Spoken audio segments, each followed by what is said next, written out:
Charandas Prajapati study corner में आपका स्वागत है। आज हम पुनः भारत का संविधान विषय पर चर्चा करने के लिए उपस्थित हैं। अब तक हमने भारत के संविधान का इतिहास यानी अंग्रेजों के आगमन से सन 1600 से लेकर के और अब तक के इतिहास का भी अध्ययन किया। इसके बाद भारत का संविधान टॉपिक पर अनुच्छेद 1 से लेकर 1 से 122 तक हमने अध्ययन किया। अब हम संघ साधारणतया प्रक्रिया की चर्चा करने के बाद तीसरे अध्याय में प्रवेश करते हैं। अध्याय 3 राष्ट्रपति की विधायी शक्तियां। जैसा कि हम सब जानते हैं कि भारत का राष्ट्रपति देश का प्रथम नागरिक होता है और इसे विशेष शक्तियां प्राप्त हैं, सर्वोच्च शक्तियां प्राप्त हैं। यहाँ तक कि संसद द्वारा, मंत्रिमंडल द्वारा जो भी कार्य किए जाते हैं वो राष्ट्रपति के नाम से ही संपादित होते हैं। बिना राष्ट्रपति के हस्ताक्षर के कोई भी विधेयक, कानून नहीं बनता है।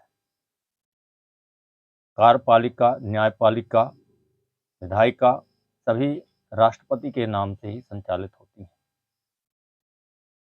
इनका तीनों का सामंजस्य बनाए रखा जाता है और एक दूसरे के कार्य की सीमाएं निर्धारित हैं।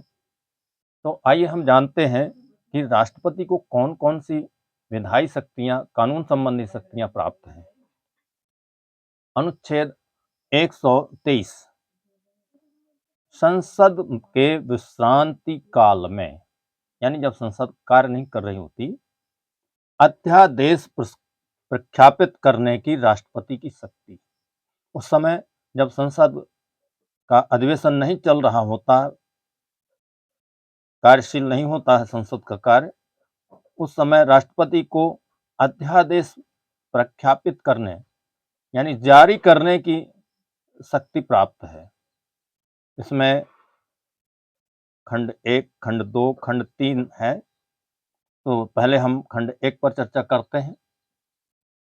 उस समय को छोड़कर जब संसद के दोनों सदन सत्र में हैं, यानी दोनों सदनों के सत्र चालू रहते हैं, राज्यसभा और लोकसभा क्रियाशील रहती है, यदि किसी समय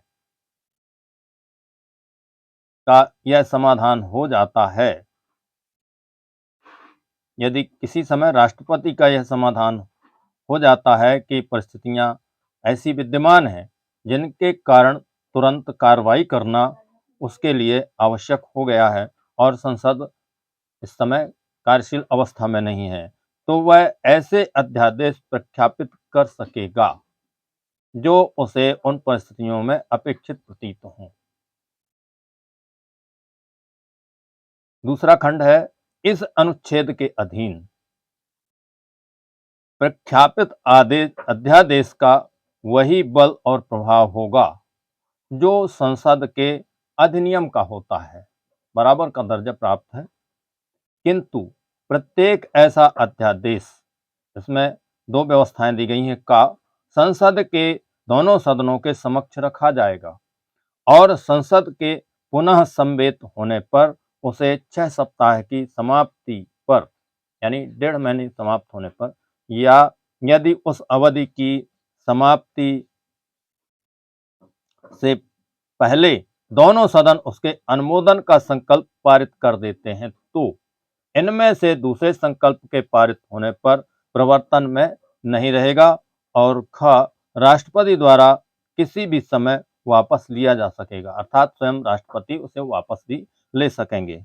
स्पष्टीकरण, इसका स्पष्टीकरण यह है कि जहां संसद के सदन भिन्न भिन्न तारीखों को पुनः संवेत होने के लिए आहूत किए जाते हैं, तो वहां इस खंड के प्रयोजनों के लिए 6 सप्ताह की अवधि की गणना इन तारीखों में से पश्चातवर्ती तारीख से की जाएगी। बिंदु क्रमांक 3 पर व्यवस्था है कि यदि और जहां तक इस अनुच्छेद के अधीन अध्यादेश कोई ऐसा उपबंध करता है जिससे अधिनियमित करने के लिए संसद इस संविधान के अधीन सक्षम नहीं है, तो और वहां तक वह अध्यादेश शून्य होगा। आशा है आज का वीडियो आपको पसंद आया होगा।